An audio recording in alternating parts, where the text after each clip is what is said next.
আমি আজি বিগত ৩০-৩৫ বছৰৰ পৰা কোচ ৰাজবংশীসকলে যি জনজাতি কমতাপুৰ ৰাজ্যৰ কাৰণে আমি যি দাবী কৰি আছিলোঁ, সেইমতে আমাক 1996 বছৰত যি জনজাতিকৰণ দি পুনৰ ছমাহৰ পিছত কৰ্তন কৰিলে, তাৰ কাৰণে আমি অতি ক্ষোভিত আৰু লজ্জিত হৈছোঁ। কাৰণ চৰকাৰে আমাৰ গোটেই জাতিটোক আমাক অপমান কৰিছে। গতিকে আমি যি চৰকাৰৰ প্ৰতিশ্ৰুতি আছিলে 10 বছৰ আমি চালোঁ, কেন্দ্ৰীয়ত 15 বছৰ হ'বলৈ গৈ আছে। গতিকে তৎসত্ত্বেও যদি অহা 25 নৱেম্বৰৰ ভিতৰত যদি আমাৰ কোচ ৰাজবংশীসকলক বিভক্ত কৰি পুনৰ অবিভক্ত গোৱালপাৰা কোচ ৰাজবংশীসকলক জনজাতি দি বাকীসকলক যদি জনজাতিৰ পৰা বিৰত ৰাখিব বিচাৰে, গতিকে আমি চৰকাৰক অনুৰোধ জনাইছোঁ জাতিটোক যাতে দুভাগ তিনিভাগ নকৰি একটা পদ্ধতিৰে 1996 চনত দিয়া জনগোষ্ঠীৰ যি আমাক মৰ্যাদা দিছিলে, সেই মৰ্যাদা আমাক পুনৰ ঘূৰাই দিব লাগে। অন্যথা কিন্তু চৰকাৰৰ নিষ্ঠা নাই। কাৰণ আমি বহুত চৰকাৰৰ মিছা কথাত আমাৰ কোচ ৰাজবংশীসকল বহুত সহজ হ'ল। গতিকে বহুত মিছা কথাত আমি সহজে তেখেতলোকৰ কথালোকত সহযোগ কৰিছিলোঁ। আমাৰ ৰাইজে তেখেতলোকক সহযোগ কৰি ভোট দিছিলে। কিন্তু এতিয়া আমি অনুভৱ কৰিছোঁ সঁচা অৰ্থত কিন্তু আমাক বহুত প্ৰতাৰণা কৰিছে। প্ৰতাৰণা কৰাৰ উদাহৰণ বহুত। সাহিত্য পৰিষদখন গঠন কৰিলে কোনো পৰিসীমা নাই, কোনো ইলেকশ্যন নাই, শক্তি প্ৰদান কৰা নাই।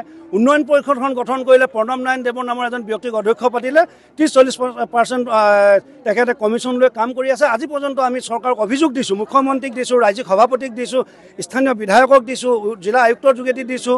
কিন্তু আজি পৰ্যন্ত কিন্তু তেখেতলোকক কোনো গুৰুত্ব দিয়া নাই। গুৰুত্ব নিদিয়াৰ মূলতে হ'ল তেখেতলোকে যে কোচ ৰাজবংশীসকলক একমাত্ৰ যে বৰ্তমান চৰকাৰখনে গুৰুত্ব দিয়া নাই, মাত্ৰ ললিপপ দি পেলাই আমাক ঠগি ডমিনেট কৰি ৰাখিব বিচাৰিছে। আমি কিন্তু এতিয়া কিন্তু জাগ্ৰত হৈছোঁ। চৰকাৰৰ ৰঙা চকু, পুলিচৰ লাঠিকোপ, বন্দুকৰ গুলি, কেছ মকদ্দমা আমি কিন্তু একো নেমানো। আমি কিন্তু ভয়ো নকৰোঁ। আমাৰ স্পষ্ট কথা, যদি 25 তাৰিখৰ দিনাখন যদি আমি কোচ ৰাজবংশীসকলৰ কাৰণে যদি ভাল খবৰ আমি চৰকাৰৰ পৰা নাপাওঁ, আমি কিন্তু অসম বন্ধ দিম। আৰু আমি আশা ৰাখিছোঁ এই ক্ষেত্ৰত কোনোৱে যাতে আমাৰ লগত বিৰোধিতা নকৰে। আমি কাৰো পৈতৃক সম্পত্তি বিচৰা নাই, আমি নিজৰ প্ৰাপ্য অধিকাৰ আমি বিচাৰিছোঁ। এয়া কেন্দ্ৰীয় চৰকাৰ, ৰাজ্য চৰকাৰে দিয়া এটা অধীনৰ বস্তু। গতিকে আমি চৰকাৰক বিচাৰিছোঁ। গতিকে আৰু যিসকল অতীততে পৰা ST ভুগি আছে, আমি তেখেতলোকৰ লগত আমাৰ বিৰোধিতা নাই। আমি বহুত আমাৰ সতীৰ্থ বন্ধু আমাৰ ST আছে, তেখেতলোকেও আমাক সমৰ্থন মুকলিকৈ কৰিছে। কিন্তু ৰাজনৈতিক মেৰপাকত পৰি দুই এজন ব্যক্তিয়ে হয়তো বিৰোধিতা কৰি আছে। কিন্তু এই বিৰোধিতাই কিন্তু চৰকাৰে ইচ্ছা কৰিলে এই বিৰোধিতাবোৰ আঁতৰাই কিন্তু আমাৰ 6টা জনগোষ্ঠীক জনজাতিকৰণ দিব পাৰে।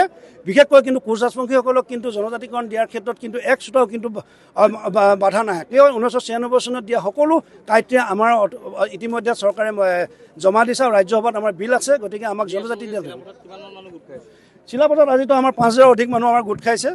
কাৰণ খেতিপথাৰৰ আজি যদি দিন নোহোৱাহেঁতেন হয়তো আমাৰ 30,000 মানুহ হোৱাৰ এটা হেৰি আছিলে। কিন্তু আজি খেতি বাতিৰ দিন, তথাপি যে আমাৰ এই মানুহখিনি যে আজি ইমান ক্ষোভত জ্বলি ওলাই আহিছে, সেইটোৱে কিন্তু চৰকাৰে অনুভৱ কৰক। কাৰণ ইমান প্ৰখৰ ৰ'দত ঘৰৰ দুৱাৰ এৰি, খেতি বাতি এৰি এই প্ৰখৰ ৰ'দত যে জাতিৰ স্বাৰ্থত ওলাই আহিছে, চৰকাৰে যদি ইমানতো যদি বুজি নাপায়, কিন্তু পৰৱৰ্তী পৰ্যায়ত কিন্তু আমি আমাৰ পদক্ষেপ ল'বলৈ আমি সাজু। আৰু ইতিমধ্যে আমি চৰকাৰে যেনেকৈ প্লেনিং কৰি থৈছে, কিন্তু আমিও তেনেকৈ কিন্তু প্লেনিং কৰি থৈছোঁ। আৰু সময়ত কিন্তু চৰকাৰে 25 তাৰিখৰ পিছত গম পাব। ধন্যবাদ।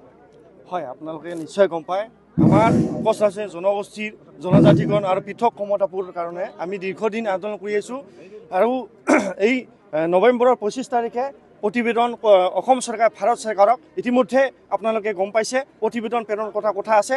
যদি আমি অসম চৰকাৰ আমি অনুৰোধ জনাইছোঁ ভাৰত চৰকাৰক প্ৰতিবেদন প্ৰেৰণ কৰিব লাগে। যদি প্ৰতিবেদন প্ৰেৰণ নকৰে, এইবাৰ যদি ললিপপ বা কিবা আমাক এনেকুৱা ধৰণৰ মানে মিছা কথা কৈ তেওঁলোকে আমাক বাৰে বাৰে কৈছে, জনগোষ্ঠীক তেওঁলোকে মানে ভুলাব খুজিছে, এইবাৰ কিন্তু আমি তেনে কৰিবলৈ দিয়া নহ'ব। আমাৰ স্পষ্ট কথা, যদি প্ৰতিবেদন মানে আমাক এইবাৰ যদি প্ৰতিবেদন মিছা কথা কয়, আমি সেইদিনাই আমি সেই 25 তাৰিখে পিছতে আমি ৰণকৌশল কাৰ্যসূচী হাতত ল'ম। আমি অসম বন্ধ বিভিন্ন কাৰ্যসূচীৰ দৰে আমি প্ৰতিবাদ কাৰ্যসূচী কৰিবলৈ আমি সংকল্পবদ্ধ, আমি সাজু হৈছোঁ। আপোনালোকে দেখিছে আমি ধেমাজি জিলাৰ চিলাপথাৰত আমাৰ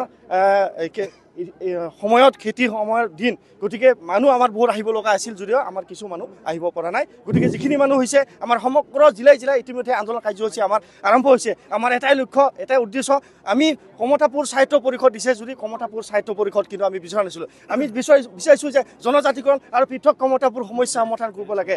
কিন্তু তেওঁলোকে অসমৰ মুখ্যমন্ত্ৰী, কেবিনেট মিনিষ্টাৰ জয়ন্ত মল্ল বৰুৱা ডাঙৰীয়াই কৈছিল, যদি 6 মাহৰ পিছতে কমতাপুৰ সাহিত্য, আজি 5 বছৰ হ'ল, 5 বছৰ পিছত আজি 6 মাহৰ পিছতে কমতাপুৰ সাহিত্য পৰিষদ নিৰ্বাচন হ'ব। আজি ক'ত গ'ল? আজি 5 বছৰ হোৱাৰ পিছতে কিন্তু ক'ৰবাত নিৰ্বাচন কমতাপুৰ সাহিত্য পৰিষদ নিৰ্বাচন কৰা নাই। গতিকে কমতাপুৰ সাহিত্য পৰিষদ অধিক তেওঁলোকে নিৰ্বাচন কৰিব লাগে, অধিক ক্ষমতা ব্যৱস্থা গ্ৰহণ কৰিব লাগে। গতিকে জনজাতিকৰণ পৃথক কমতাপুৰৰ কাৰণে যাতে কোনো হেতালি নেখেলে, অসম চৰকাৰ, ভাৰত চৰকাৰ আমি সকলোৱে দিছোঁ আমাৰ সমস্যাসমূহ অতি শীঘ্ৰে সমাধান কৰিবৰ কাৰণে আমি দাবী জনাইছোঁ।